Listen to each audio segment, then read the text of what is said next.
Hello, everyone. My guest today is Jon Stern. He's always been fascinated with technology and interpersonal communications and has been in a multi-time early stage sales leader and recently co-founded Ringpin with his good friend and business partner, Brian Levine, to help companies reach customers in more meaningful ways from more places. He's living in sunny San Diego with his wife and two young kids. Jon, you ready to take us to the top?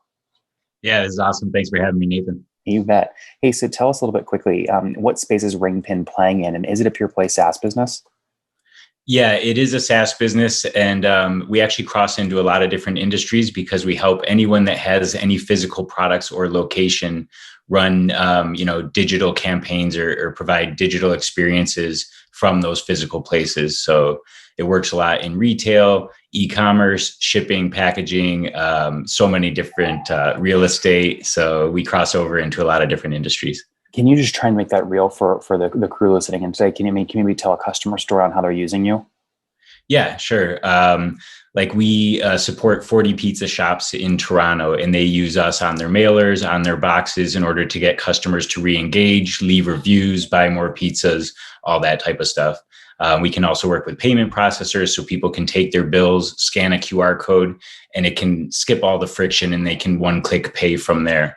So we make it really easy to drive digital actions from physical products and places. Did you grow up in a family that maybe had a small business or a pizza shop location or something like what got your brain so interwoven into this cohort, this sector? It's funny that you asked that. Actually, my father has been a professor for 49 years, but he also had an IT consulting company on the side. And I grew up working for him very young and started my own IT consulting company right out of college. So both Brian and I have been helping people solve problems using technology for over 20 years. Oh, wow. Okay. So there was an agency model here, and through the agency, you learned a little bit more about the SaaS you wanted to build. Yeah, it's just working with so many different customers over the years, we were able to identify some problems and always interested in remote work and remote communications. And then really the pandemic accelerated a lot of the things that were already in place, but a lot of the physical places were left behind. So we saw a big need in the market to bring all these greatest advancements, from the digital world to the physical world, because, digital won and physical needs to take advantage of all those advancements. And what are these customers paying Ringpin on average to use this technology suite you've built?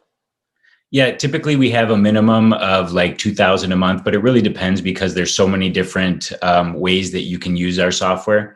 You can set it up for communications. You can set it up to generate user content. You can set it up to just redirect to another website. Mm-hmm. So it really depends what program our customers want to use it for. And we are usually able to find something that works for everybody. And would you say that sort of 2,000 a month or $24,000 per year is sort of the sweet spot average, or is that really a starting point and you have serious, expansion revenue opportunities? Yeah, we have expansion revenue opportunities. So that's just to get started. And then we're hoping to work with, some pretty big brands that's just a drop in the bucket for. Yeah. Let's capture more of the backstory here. So you just touched on it briefly with your dad being a professor, your agency business as well. When did you officially launch Ringpin? What year? Yeah, way back in 2016, the very end of it. And it looked very different then. And, it was a side project for Brian and I for many years. And then last year, when we saw the pandemic coming, we really kind of pivoted hard into this physical to digital transformation. We'd been sending QR codes back and forth to each other for years and years. And I told them Americans are too stubborn. We're never going to do a QR code business. It was basically like a dirty word for a long time. But I was in Brazil in the end of 2019, and I was able to order an ice cream cone through a QR code. And I sent him a text. I was like, hey, this is pretty cool. Now you can do something fun with QR. And we saw, the videos and stories coming from China, seeing how people were using QR codes to get access to different areas because of COVID. Mm-hmm. So we knew that the adoption was going to be forced here in the US. And we saw it first at, restaurants for menus. And now just, the use has exploded, even though QR codes have been around for 25 years. They're finally just, picking up in the United States in like a third wave of QR code usage. Was that your first use case? Like, how'd you get your first 100 customers? Was it restaurants and menus? We actually kind of have stayed out of the restaurant area a little bit just because there's so many people competing for that right now. Brian and I both have a background in e-commerce and retail. So we started with a few of those, but mostly we're going after API partnerships. So other platforms that we can integrate with. And because we do those integrations, we can become available to all of their customers right out of the gate instead of us going to try and find all the customers. That's fascinating strategy. Can you tell me about the first API integration or partnership you guys launched? Yeah, Postal.io is one of the first ones that we did. We work really well with them because they do a lot of B2B account-based marketing. So we were able to, they sent wooden boxes of cookies from Nam's Bake Shop, and they wood-burned QR codes on the lids of those cookie boxes with a personal video from their customer to the end user. And it just got such a great reaction. They wanted to start putting QR codes on every package that they sent out. So would Postal.io then buy a bulk license plan from you guys and white label your QR code product, or they'd sell your thing directly to their end customers? Great question. And we're still working out. Postal is one of our best partners, and we just love working with them. So we're figuring out the best ways to work together. But ideally, what's going to happen is that people are going to be embedding our software into their platforms. So then it's just an extra thing that they can sell to their customers, and then we'll share the revenue on that. Mm-hmm. Do you have brand equity though? In other words, will end customers know about you, or will you really just keep your brand equity to Ringpins and then they will mask your service as their own in a white label fashion to their end users? Great question. And I think both options will be happening. Okay. We do have customers that we work with directly to build up that brand equity. And it also gives us the virality piece that we can have, powered by Ringpin on every page that someone could click on if they thought it was a cool experience to build their own QR code and landing page. But we will have some other customers that want to white label it and present it as their own software. So when you sent me earlier that the starting point is somewhere around $2,000 per month, is that for a partner like Postal or an end customer like a Postal customer with the QR code on the boxes? Yeah, it would be for either. Okay, so they're both paying about two. I guess I'm a little bit confused on if the direct brand is going to pay you to use you and they're not white labeling anything. You say they can get started at $2,000 a month. I imagine if Postal's working with you, it's a very different sort of model. There's sort of a deeper relationship there, right?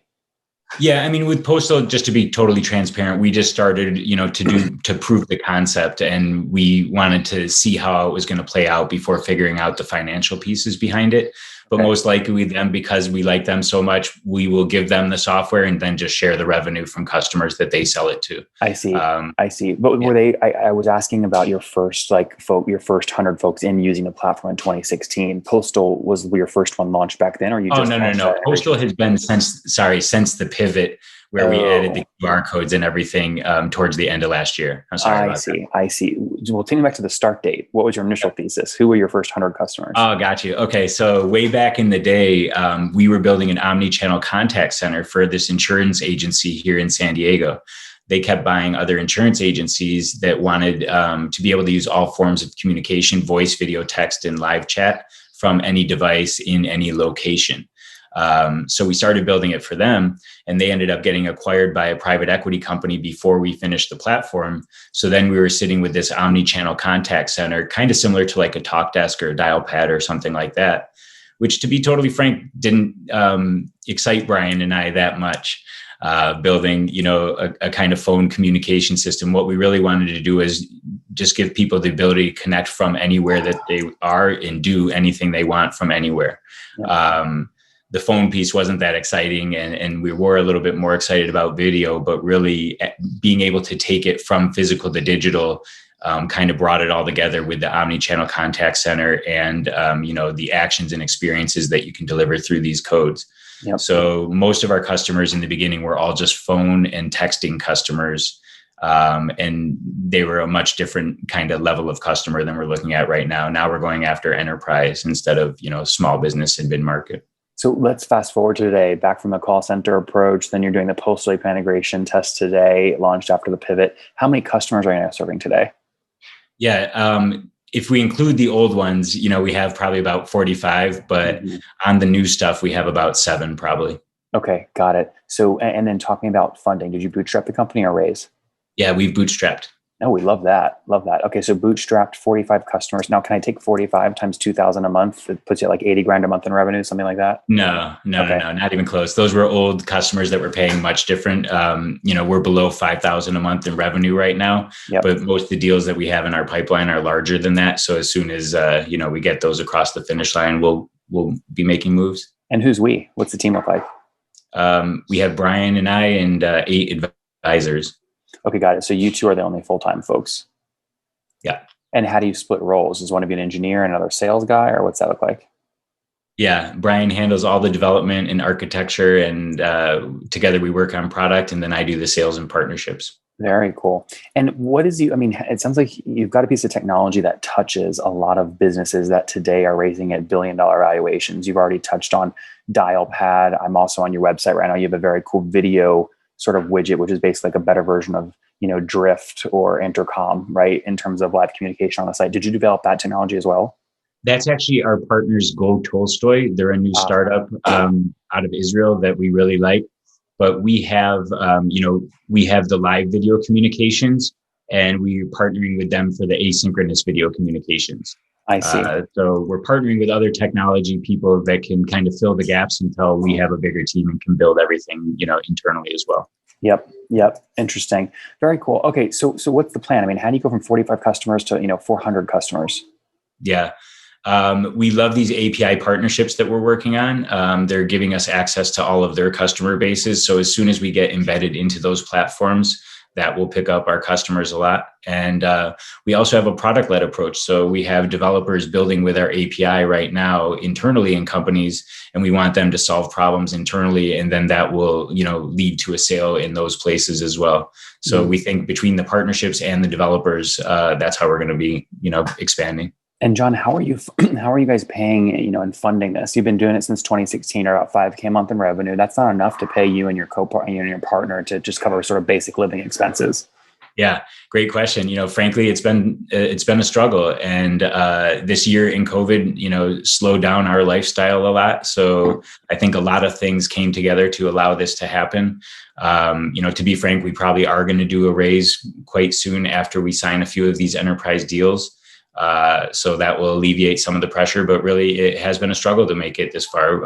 And we weren't full time on it up until recently. So we did have other incomes until then, but, bootstrapping a business is hard, and you're never certain that you're going to make it. But in the end, there's a higher risk and a higher reward. When did you rip the Band-Aid off? When did you go full time? Like June of last year. June of 2020. Well, listen, this is fun. We're rooting for you guys. How much do you think you'll try and raise if you do go out and do a fundraise? Probably 3 to 5 million. Okay. And what story will you tell in order to get, to what valuation? You think you'll sell like 10, 20% of the business? Yeah. And the story is really just the traction that we have with our enterprise deals and what's going to be coming in the pipeline in the next month or two. There's some pretty exciting brand names and some big opportunities. So I think that the investors are going to be pretty excited about that. Yeah, very good. John, let's wrap up here with the famous 5. Number 1, what's your favorite business book? Business book. Or book in general. I like The Godfather by Mario Puzo. I don't think everything needs to be that serious. Number 2, is there a CEO you're following or studying? I really like Jeff Lawson at Twilio and David Cancel at Drift. And Eric over at Postal. Sorry. I don't know. That's good. Eric, you got to get Eric in there. He's your big partner, right? Number 3, what's your favorite online tool for building the business? Rome Research. Number 4, how many hours of sleep do you get every night? 4. Okay. And what's your situation? Married, single, kiddos? Married with 2 young kids. 2 kids. Okay. And how old are you? I'm 43. Turn 44 next week. Oh, exciting. Happy early birthday. Thank you. All right. Take us back to your 20-year-old self. What's something you wish you knew back then? Wow. 20-year-old self. I was just moving to San Diego and getting started out here. Probably, to ask for help a little bit. It took me almost 20 years to do that for the first time. And I've had huge advancements since I've allowed myself to do that. I was always someone kind of like a high achiever and didn't ask for help from anyone. And asking for help has opened up a ton of doors for me. Guys, Ringpin.com, founded back in 2016 by Jon, now doing about under $5,000 a month in revenue across 45 customers, but looking to scale. He finally ripped the Band-Aid off and went full-time last year, helping SMBs like restaurants and actually mainly other brands understand how to use QR code technology. The go-to-market really right now is through API partners like Postal, which they're really excited about. We'll see what happens. Jon, thanks for taking us to the top. Thanks a lot for having me. This was awesome. One more thing before you go. We have a brand new show every Thursday at 1 p.m. Central. It's called Shark Tank for SaaS. We call it Deal or Bust. One founder comes on, 3 hungry buyers, they try and do a deal live, and the founder shares back-end dashboards, their expenses, their revenue, ARPU, CAC, LTV, you name it, they share it. And the buyers try and make a deal live. It is fun to watch every Thursday, 1 p.m. Central. Additionally, remember, these recorded founder interviews go live. We release them here on YouTube every day at 2 p.m. Central. To make sure you don't miss any of that, make sure you click the subscribe button below here on YouTube, the big red button, and then click the little bell notification to make sure you get notifications when we do go live. I wouldn't want you to miss breaking news in the SaaS world, whether it's an acquisition, a big fundraise, a big sale, a big profitability statement, or something else. I don't want you to miss it. Additionally, if you want to take this conversation deeper and further, we have by far the largest private Slack community for B2B SaaS founders. You want to get in there. We've probably talked about your tool if you're running a company or your firm if you're investing. You can go in there and quickly search and see what people are saying. Sign up for that at nathanlatka.com/Slack. In the meantime, I'm hanging out with you here on YouTube. I'll be in the comments for the next 30 minutes. Feel free to let me know what you thought about this episode. And if you enjoyed it, click the thumbs up. We get a lot of haters that are mad at how aggressive I am on these shows, but I do it so that we can all learn. We have to counter those people. We got to push them away. Click the thumbs up below to counter them and know that I appreciate your guys' support. All right, I'll be in the comments. See ya.